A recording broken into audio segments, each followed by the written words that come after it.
राजस्थान का एक ज़िला है पाली। अब आप कहेंगे कि राजसमंद एक्सप्रेस पर पाली की चर्चा है कैसे। पाली के इन दिनों के परिदृश्य से दो कहानियाँ निकल कर आती है। एक कहानी जिसमें शर्म दिखाई देगी, एक कहानी जिसमें संघर्ष दिखाई देगा। और उन दोनों कहानियों का हम में से हर एक तक पहुंचना इसलिए ज़रूरी है क्योंकि वो सिर्फ पाली भर की बात नहीं है, ये परिदृश्य हम में से हर एक से जुड़ा हुआ है। पाली इन दिनों अत्यंत गंभीर जल संकट से जूझ रहा है।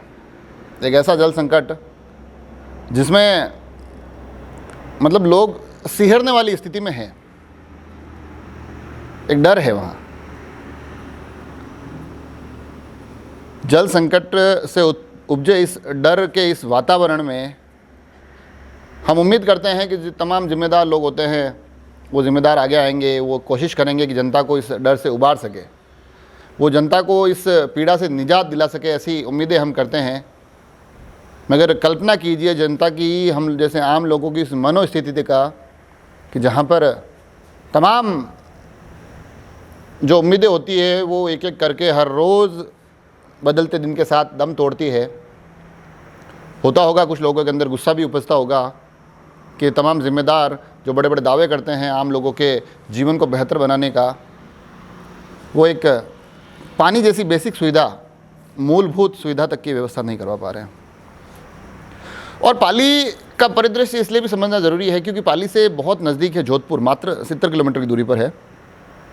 और जोधपुर का जिक्र इस वीडियो में इसलिए होना ज़रूरी है क्योंकि जोधपुर राजस्थान का वो ज़िला होता है, वो क्षेत्र होता है जहाँ से राजस्थान के मुख्यमंत्री आते हैं। राजस्थान के मुख्यमंत्री जिनके ऊपर बड़ी जिम्मेदारी है कि राजस्थान के तमाम लोग कम से कम पानी जैसी बेसिक सुविधा से तो महरूम ना रहे। मगर अजीब लगता है ना जब वो जल संकट से जूझ रही जनता ऐसे वीडियो देखती होगी जिसमें कोई जादूगर किसी बाड़ेबंदी में हमारे मुख्यमंत्री जी को जादू दिखा रहे होते हैं। तब शायद वो जनता सोचती होगी कि काश ये जादूगर कुछ ऐसे जादू भी दिखा सके कि हम लोग इस जल संकट के बिना भी जीवन शांति से जी सके। उस जादू की आस में लोग बैठे होंगे मगर वैसा कुछ हो नहीं पा रहा है। जोधपुर इसलिए भी ज़रूरी है क्योंकि जोधपुर से एक नाम और निकल कर आता है और वो नाम होता है केंद्रीय जल शक्ति मंत्री का, गजेंद्र सिंह जी शेखावत। वो इन दिनों विदेश दौरे पर है, वहाँ से उनके दृश्य आ रहे हैं। दृश्यों में वो बता रहे हैं कि विदेश के कुछ मेले कितने अच्छे होते हैं, उन मेलों के मार्केट कितने अच्छे हैं, उनके मार्केट की चीज़ें कितनी अच्छी होती है। उन चीज़ों के अंदर हमें कुछ तलवारें भी दिखाई देती है, चीज़ों के अंदर कुछ फल फ्रूट और कुछ तरबूज भी दिखाई देते हैं। तरबूज के बारे में कहा जाता है कि उसके अंदर पानी की मात्रा बड़ी अच्छी होती है।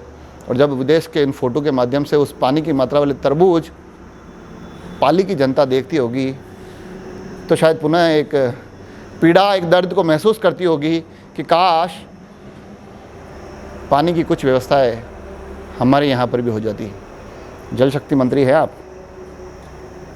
इन दो दृश्यों से उपजी पीड़ा को हम में से हर एक को समझना होगा। और जो मैंने कहा ना कि इस एपिसोड के माध्यम से एक शर्म को और एक संघर्ष को आप तक पहुँचाना चाहता हूँ, तो ये जो शर्म का पहला हिस्सा था जिसमें मुख्यमंत्री, जिसमें जल शक्ति विभाग के केंद्रीय मंत्री, ये दोनों ही अपनी बेहद बेहद बेहद ज़रूरी जिम्मेदारी से दूर न जाने कौन से सुकून के फ़ोटो भेज रहे हैं, कौन से जादू देख रहे हैं, कौन से मेले देख रहे हैं। लेकिन मानिए जनता की ज़रूरत से ज़्यादा ज़रूरी कुछ भी नहीं है। और कमाल की बात यह है कि पाली में जो वहाँ के विधायक है वो भी एक लंबे समय से शायद 5 या 6 बार लगातार जीत कर आए हैं और वो आज तक अपने जनता के लिए पानी तक की व्यवस्था नहीं कर पाए। तो शर्म का एक हिस्सा उनके हिस्से भी आएगा। शर्म की जो ये पोटली बन रही है उसमें कुछ योगदान उनका भी होगा। तो ये तमाम जो परिदृश्य जिसमें मैंने कहा कि एक शर्म और एक संघर्ष, तो ये शर्म के हिस्सेदार है। एक कहानी संघर्ष की भी है। संघर्ष वहाँ के सभापति के नाम आता है, रेखा भाटी। सभापति इस जल संकट के बाद, हालांकि हम उम्मीद करते हैं कि जो जिम्मेदार लोग होते हैं, जो इन पदों पर बैठे होते हैं, उनको समाधान खोजने चाहिए, इससे निजात दिलानी चाहिए। मगर मैं ये मानता हूँ कि जिन्होंने इतना बड़ा कदम उठाया उन्होंने उससे पहले संघर्ष और उस निजात पाने के कुछ उपाय किए होंगे। और जब जहाँ मुख्यमंत्री के इतने नज़दीक होने के बाद, जल शक्ति मंत्री के इतने नज़दीक होने के बाद, इतने सालों से किसी जनप्रतिनिधि के होने के बावजूद भी इस समस्या का समाधान नहीं हुआ, तब वहाँ पर वहाँ के सभापति रेखा भाटी ये एक संकल्प लेते हैं उस संघर्ष की आवाज़ बनने के लिए, उस संघर्ष को इस परिदृश्य से बाहर निकाल कर किसी बड़े कैनवास तक ले जाने के लिए। और वो कोशिश उनकी होती है कि वो इस भरी गर्मी में, इस गर्मी को हम महसूस कर सकते हैं इन दिनों, पाली से जयपुर पैदल जाने का फैसला लेते हैं।